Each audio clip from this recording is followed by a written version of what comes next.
Hello everyone, welcome to अड्डा 24/7। सो इस series पे हम एक क्वेश्चंस लेके आए हैं।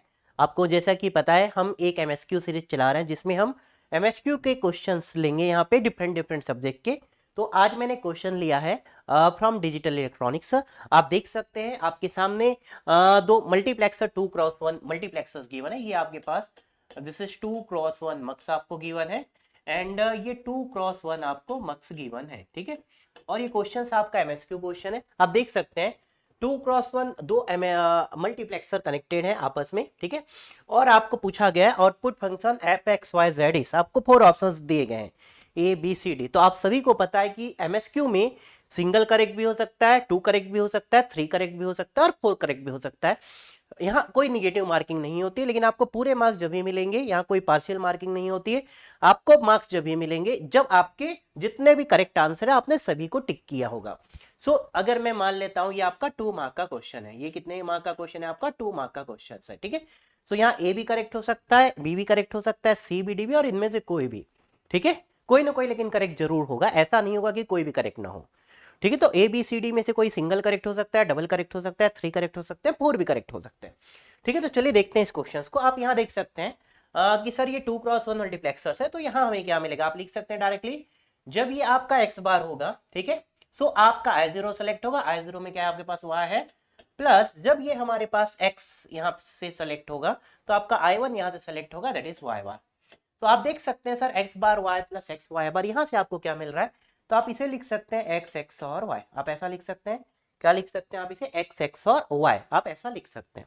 ठीक है, अब आप यहाँ देख सकते हैं कि सर ये हमें क्या मिलेगा, आप इसे लिख सकते हैं सर x x और y जब सेलेक्ट होगा मीन्स इसका बार होगा, इस समय i0 सेलेक्ट होगा, दैट इज z, प्लस आप इसे लिख सकते हैं सर जब ये x x और y होगा, x x और y होगा, इस समय आपका i1 सेलेक्ट होगा, दैट इज z बार।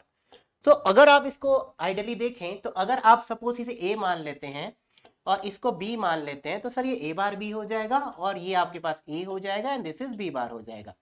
ऐसा कुछ मिलेगा, तो a bar b plus A B bar indirectly this is a x और b। तो आप इस चीज को लिख सकते थे सर हमें यहाँ मिल रहा है a x और b, और a की वैल्यू आपके पास क्या है सर x x और y। तो आपका आंसर हो जाएगा x x और y x और b आपके पास क्या है z। और आप सभी को पता है दिस इज योर फंक्शन है, आप सभी को पता है x x और y x और z में ब्रैकेट का कोई रोल नहीं होता है। आप ब्रैकेट यहाँ लगाइए, यहाँ लगाइए, कहीं भी लगाइए, इन तीनों का x आ रहा है, x y z आप किसी को कहीं भी रख सकते हैं। तो हमारा आंसर क्या हो जाएगा, function F X Y Z is, ये हमें आंसर मिल चुका है सर, ये हमें मिल जाएगा x XOR Y XOR Z. ठीक है, अब आप यहाँ देख सकते हैं हमारे पास 4 ऑप्शन है, x XOR Y XOR Z, या कहीं भी नहीं गिवन है। ठीक है, कोई बात नहीं, लेकिन क्या इसका अल्टरनेट रिप्रेजेंटेशन है। आपको ये पता होना बहुत जरूरी है कि x XOR Y XOR Z को हम और क्या लिख सकते हैं। ठीक है, तो आपको ये प्रॉपर्टी सेक्स और की पता होना बहुत जरूरी है। ठीक है, उसके बाद ही आप इसका आंसर दे सकते हैं। आपको ये प्रॉपर्टी पता होना बहुत जरूरी है कि सर हम X XOR Y XOR Z को X XNOR Y XNOR Z भी लिख सकते हैं।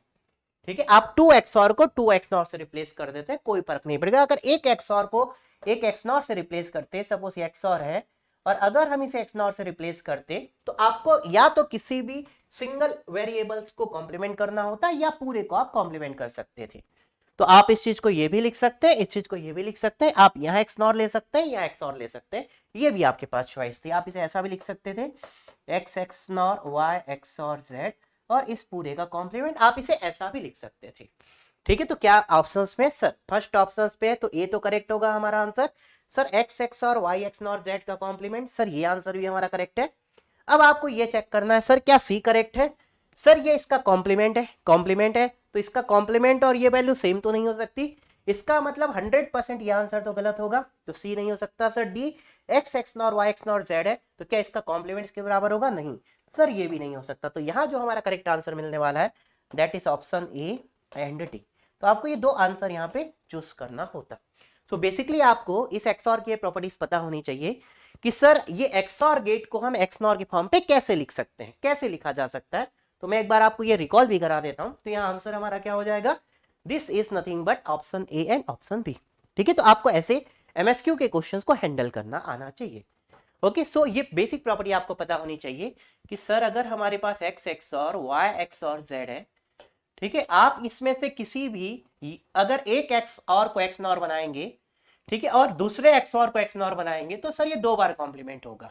जब हम एक बार चेंज करते हैं तो 1 कॉम्प्लीमेंट, 2 टाइम चेंज करते हैं 2 कॉम्प्लीमेंट, ये दोनों कैंसिल हो जाएगा। तो आपको क्या मिलेगा, X XNOR Y XNOR Z. तो आप डायरेक्टली लिख सकते हैं इवन नंबर ऑफ एक्स और को एक्स नॉर में कन्वर्ट किया जा सकता है, even number of x nor को एक्स और से कन्वर्ट किया जा सकता है।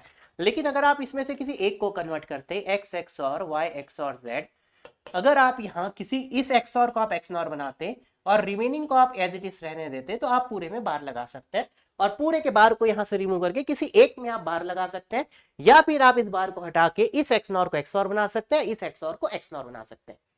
Clear this thing? सो यहां ये याद रखेंगे, एक्स और एक्स नॉर में किसी एक चीज को चेंज करेंगे 1 तो एक कॉम्प्लीमेंट आएगा, 2 बार चेंज करेंगे तो 2 कॉम्प्लीमेंट कैंसिल हो जाएगा।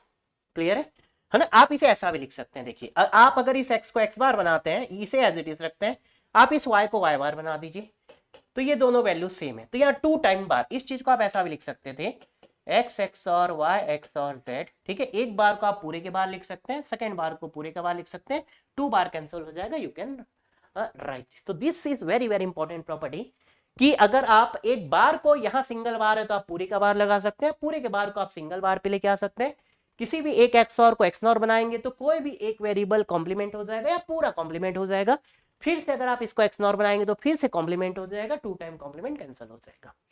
क्लियर? तो आपको इतनी चीजें बेसिकली आनी चाहिए। ठीक है, आप किसी भी एक्स और या एक्स नॉर में से किसी को भी कभी भी चेंज कर सकते हैं, कहीं भी कॉम्प्लीमेंट हो, होल कॉम्प्लीमेंट हो, आप उसे इसलिए हैंडल कर सकते हैं। ठीक है, तो ये बहुत इंपॉर्टेंट प्रॉपर्टी है, most of the time GATE में यहां से क्वेश्चंस पूछे जाते हैं। ठीक है, तो मुझे लगता है एक बहुत सिंपल क्वेश्चन था, बट एक अच्छा क्वेश्चन है। ऐसे क्वेश्चन में कभी कभी बच्चे ट्रैप हो जाते, अगर मैं ये ऑप्शन भी दे देता x XOR Y XOR Z तो वो भी करेक्ट हो जाता। मतलब इस x XOR Y XOR Z को मल्टीपल्स वे पे प्रेजेंट और यू कैन से रिप्रेजेंट किया जा सकता है। ठीक है, चलिए फिर हम मिलते हैं हमारे एमएसक्यू और पीवाईक्यू सीरीज में। अभी हम 2 सीरीज चला रहे हैं, MSQ series and PYQ series. इसमें हम पीवाईक्यू के क्वेश्चंस भी लेंगे, प्रीवियस ईयर क्वेश्चंस, और एमएसक्यू के क्वेश्चंस भी हम डिजाइन करके आपके लिए लेके आएंगे। अभी मैं डिजिटल इलेक्ट्रॉनिक्स के पीवाईक्यू एंड एमएसक्यू ले रहा हूं, इसके बाद हम डिफरेंट सब्जेक्ट के क्वेश्चंस भी लेके आएंगे, और सभी टीचर्स आपके डिफरेंट डिफरेंट सब्जेक्ट के क्वेश्चंस लेके आ रहे हैं, रेगुलरली ये चलते रहेगा।